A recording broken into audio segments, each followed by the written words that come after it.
Primetime news tonight. Charge them. DPP makes ruling in controversial police shooting in St. Catherine.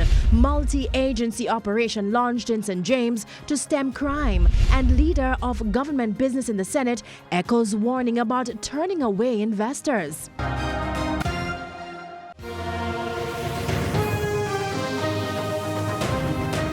Good evening and welcome to Primetime News on air and online at onespotmedia.com. I'm Archibald Gordon. And I'm Janella Precious. Also this evening, the top business stories of the day, and Herman Green is here with a preview. Herman? Thanks, Janella. Well, the central bank is again trying to spur economic growth by cutting its policy rates. Also, a call for more companies to get listed on the stock exchange. I'll have the details later in the Financial Week. And Jordan Ford, what's happening in sports? Well, Archie, the West Indies will have a lot to think about as they head into their World Cup later this month after being beaten by Bangladesh yet again.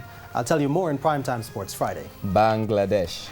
There's also sports commentary, E-Prime, and weather in this newscast. But before the break, the feedback question. We're asking, what are your thoughts on the woman who returned the money she found in an ABM cubicle? You can share comments online, facebook.com/Television Jamaica, and tweet us at Television Jam.